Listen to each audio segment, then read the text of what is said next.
So, ayan na po ang ating masarap na beef kare-kare. Gagawa tayo ngayon ng beef kare-kare. So, i-blanch natin yung vegetables natin. Lagyan natin ng konting asin. Ayan. Wala akong batong, yung long beans, kaya ginamit ko yung green beans. So, i-blanch na natin ito siya. So, ayan. Lagyan natin ito. Ayan. Pichay, ako pak choy, or bok choy. Kasi wala akong pichay. Ayan. Lambutin lang ito kunti. Uy, ginawa ko na ito. Ayan. Tapos may sweet pepper dito, wala powder. So, lagay ito siya dito para makatas yung color.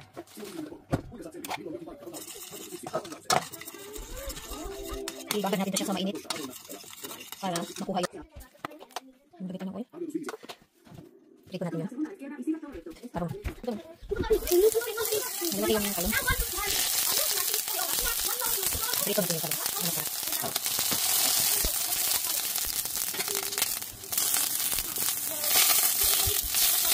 Hindi ito pala yun. Dapat sa video yung kalong. Ayan, pwede na. Pagkakalagin natin ito. Prito natin. Ayan. So, na, mag-isa na tayo dito ng mas. Malinis naman itong oil. Ito na lang lalagyan natin. So, ito na lang gamitin natin. Oil. Sabay ko na lang.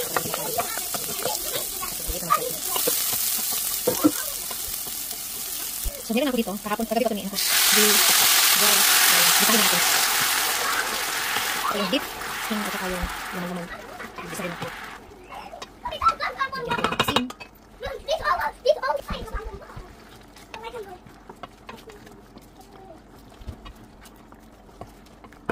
Yung ilalagay natin yung sweet liquid. Parang hindi siya masyadong masyadong kulay. Mas maganda kag igisa sa oil yung sweet. Ito nga. Ano to sa English ko? Mas maganda siya igisa muna sa oil kasi mas lalabas yung kulay niya. Yan. So, sige lang, ganito lang yung kulay niya. Ganyan. Titimplahan natin ito. Ito naman tong yung karne natin. So, ang gagawin natin is isusukat na lang natin yung kulay, yung karne naman siya. Yan. Ipasukat ko muna siya sa aswete para tumulong siya. Sandali. Ayan. Takpan na natin.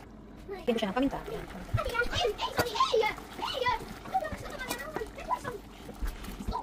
Kunting asin. Tsaka kunting naman. Tapos, lalagyan natin ng peanut butter. Itong peanut butter na ito, may crunchy pa talaga siya. Yung isang peanut butter ko kasi introduce na yung plain. Yung walang crunchy. Pero okay na, kung may crunchy dito. Ayan. Tingnan natin. Isukan ito. Tagal na ko hindi nakapagluto ito.